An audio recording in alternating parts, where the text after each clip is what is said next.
April 1978. The set of Telefon in Helsinki, Finland. Charles Bronson was waiting between takes when he heard a sound that made his blood run cold, a sharp slap, followed by a child crying. He turned to see a 9-year-old actress named Amy Peters being dragged by her arm into a trailer by her mother, while her father followed behind, yelling, "You embarrassed us. You forgot your line. Do you know how much this costs? Say you screw up." Another slap. More crying. Charles set down his script and walked toward the trailer. What he witnessed through the partially open door over the next 60 seconds would haunt him, and what he did about it would change a little girl's life forever. This is the untold story of the day Charles Bronson stopped a film production called Child Protective Services in a foreign country and fought to save a child from the people who were supposed to protect her. Amy Peters was not a star. She was a day player, hired for one scene, a brief interaction with Charles's character in a cafe. Her parents, David and Linda Peters, were aspiring actors themselves who had never made it beyond bit parts. Now they were living their failed dreams through their daughter, pushing her into auditions, demanding perfection, seeing her as their ticket to relevance and money. The family had traveled from Los Angeles to Finland for this one scene. It paid $5,000, a significant amount in 1978, especially for a day's work, but to David and Linda, it was not enough. This was supposed to be Amy's breakthrough. This was supposed to lead to more roles, bigger opportunities, and Amy had forgotten a line during the first take. Charles had noticed the parents immediately when Amy arrived on set that morning. They hovered, whispered instructions to Amy between every take, criticized her posture, her voice, her expressions. Charles had worked with stage parents before. It was common in Hollywood, but something about these two felt different, more intense, more controlling, more dangerous. During the lunch break, Charles saw David grab Amy's wrist powerfully and drag her away from the craft services table. "You are getting fat. You do not need to eat." Amy was 9 years old and looked significantly underweight, not overweight. After lunch, they shot Amy's scene again. This time she got the line right, but she delivered it too quietly. The director asked for another take. That is when Charles heard the slap. He walked to the trailer and found the door slightly ajar. Through the gap, he could see Linda Peters holding Amy by the shoulders, shaking her. "You are useless. We brought you all the way to Finland, and you cannot even say one line correctly. Do you know what this is costing us?" David stepped forward and slapped Amy across the face. "Get it together. We have one more take. You better be perfect." Charles pushed the door open fully. All three of them froze. Linda's hands were still on Amy's shoulders. David's hand was still raised. Amy's face was red, tears streaming down her cheeks. "Get away from her," Charles said quietly. David recovered first, forcing a smile. "Mr. Bronson, we are just having a family discussion. Amy understands she needs to," I said, "get away from her." Something in Charles's voice, something cold and absolute, made both parents step back. Charles looked at Amy. "Are you okay?" She nodded quickly, terrified, unable to speak. Charles looked back at the parents. "The child has a red handprint on her face. I watched you hit her, both of you. We are disciplining our daughter," Linda said defensively. "That is our right as parents. This does not concern you. I am making it my concern. Amy, come with me. You cannot take her," David said, his voice rising. "She is our daughter." "You have no authority." "I have the authority of someone who just witnessed child abuse. Amy, let us go."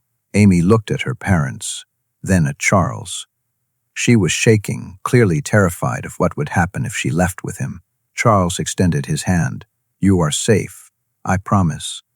Something in his voice, his face, his complete calmness convinced her. Amy took his hand. "You son of a bitch!" David lunged forward, trying to grab Amy back. Charles moved between them, his body blocking David's path. He did not touch David, did not push him, just stood there, a wall of muscle and absolute resolve. "Touch her again, and I will put you in a hospital," Charles said, his voice still quiet, but carrying the weight of absolute certainty. David stopped. Charles led Amy out of the trailer. The entire crew had gathered, alerted by the yelling. The director, Don Siegel, approached. "Charles, what is happening? Call the police and Child Protective Services. I just witnessed these two people physically abusing their daughter. Charles, we are in Finland. I do not even know if they have, then find out. Because that child is not going back to that trailer until authorities are involved." Don looked at Amy's face, the red marks, the tears, the terror in her eyes, and nodded. "I will make the calls." David and Linda Peters emerged from the trailer, now trying a different approach. "Mr. Bronson, please, this is a misunderstanding. We love our daughter. We would never hurt her. I watched you hit her multiple times. I heard you tell her she is useless and fat. That is not discipline. That is abuse." Linda started crying. "You are going to ruin our family. Amy needs us." "Where will she go? Anywhere that is safer than with you." The Finnish police arrived within 20 minutes. The production had shut down completely. Nobody could focus on filming after what was happening. Through a translator, Charles explained what he would witness. The officers examined Amy and photographed the marks on her face and arms, marks Charles had not even noticed at first, hidden under her costume. Finnish social services were contacted. A social worker arrived and spoke with Amy privately. Whatever Amy told her confirmed Charles's account. The parents were detained for questioning. Amy was placed in temporary protective custody. The production was delayed for 3 days while the situation was sorted out. The studio executives in Los Angeles were furious. Delays cost money. They pressured Don Siegel to resolve it quickly, get back to filming, let the authorities handle the family matter. But Charles refused. "We do not resume until I know Amy is safe." His contract gave him significant power over production decisions. If Charles Bronson would not film, there was no film. Over those 3 days, the full scope of Amy's situation emerged. The abuse had been ongoing for years. The parents had been using Amy's acting income to fund their lifestyle while giving her minimal care. She was malnourished, behind in school, showing signs of long-term psychological trauma.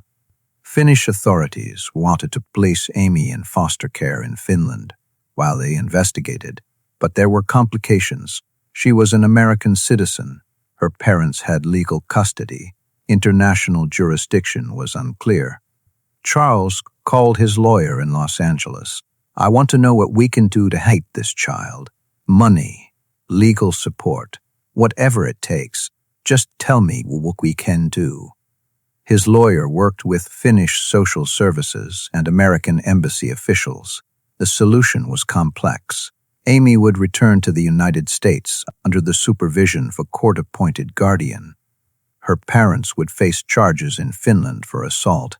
American authorities would conduct their own investigation. If abuse was confirmed, custody would be transferred. Charles personally funded Amy's legal representation, $30,000, for a family law attorney to ensure she had someone fighting for her interests, separate from her parents. When filming resumed, Amy was not there. She would have been sent back to Los Angeles with a social worker. A different child actress completed her scene. 1 line, 30 seconds of screen time. The scene that had started everything. The Peters parents were eventually convicted of child abuse in Finland. They received suspended sentences and were permanently barred from managing Amy's career or finances. In the United States, Custody was transferred to Amy's aunt, her mother's sister, who had been trying to intervene for years, but had not had the resources to fight the parents legally. Charles never spoke to Amy again after she left Finland. He did not visit her in Los Angeles, did not call, did not maintain contact. His involvement ended once he knew she was safe.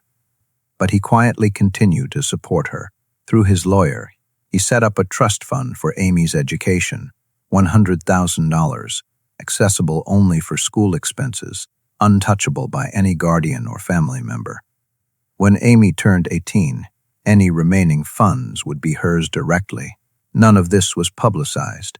The studio kept the incident quiet, bad publicity for a film already behind schedule. The Peters family, wanting to avoid further legal trouble, did not speak to the press. Amy's aunt, grateful for Charles's intervention, respected his wish for privacy. The story stayed hidden for over 20 years. In 2001, Amy Peters, now Amy Chen, married, a social worker herself, was interviewed for a documentary about child actors. During the interview, she mentioned an incident from her childhood that had changed her life. I was 9 years old, working on a film in Finland. My parents were abusive, physically, emotionally, financially. They saw me as a commodity, not a child. One day, Charles Bronson witnessed them hitting me. He stopped production. He called the police. He refused to continue filming until I was safe. He literally saved my life that day. The interviewer pressed for details. Amy shared the full story, the trailer, the slap, Charles's intervention, the 3-day production shutdown. The story spread quickly. Journalists contacted the production team from Telefon. Don Siegel, the director, confirmed it before his death in 1991. Crew members who had been present corroborated the details.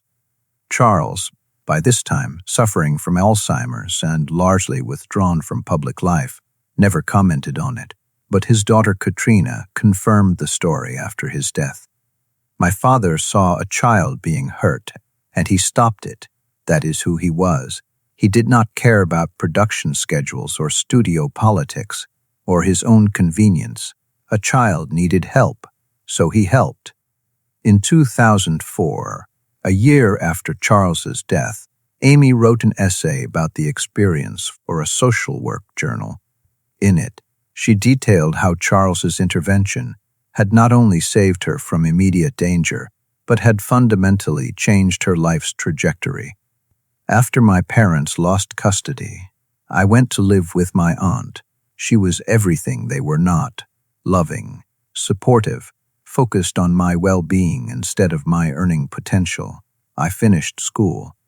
I went to college, paid for by a trust fund Charles Bronson had set up without my knowledge. I became a social worker specifically because I wanted to help children the way I would have been helped. I have thought a lot about why Charles did what he did. He did not know me. He had nothing to gain and potentially a lot to lose: production delays, studio anger, complications in a foreign country. But he saw a child being hurt, and he acted. That is not acting. That is not playing a hero. That's being one. Charles Bronson probably forgot about me week after we left Finland. I was one child, one incident, in a long career, but I never forgot him.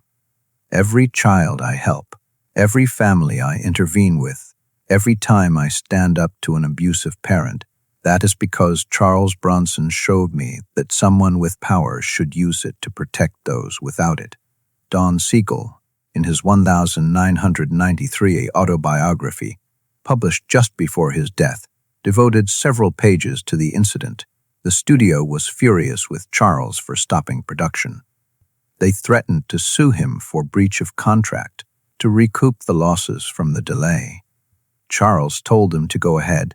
He would countersue and make everything public, including the fact that they wanted to ignore child abuse to stay on schedule. The studio backed down. They always did with Charles. because he was not bluffing. He would walk away from anything, money, career, reputation, if the alternative was compromising his principles. What happened with Amy Peters showed me something about Charles I would only suspected before.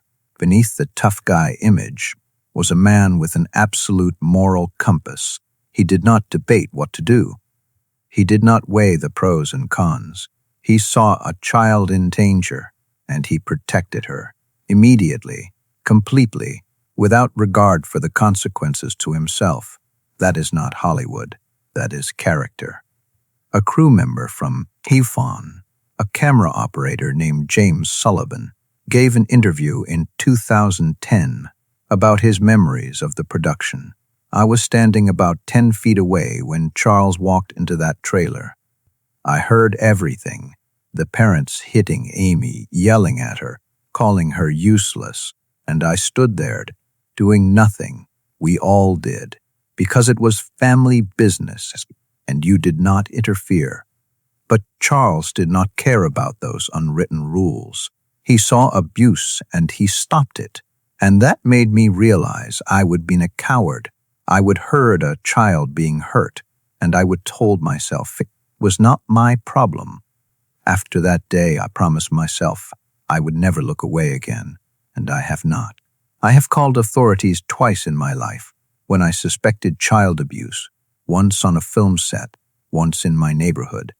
Both times I thought about Charles Bronson walking into that trailer, about how he did not hesitate, did not rationalize, just acted. That is the Charles Bronson story that matters, not the movies. The moment he chose a child's safety over everything else. Amy's aunt, Margaret Foster, spoke about the incident in 2015. I would been trying to get Amy away from my sister and her husband for years, but they had legal custody, and I did not have the money to fight them.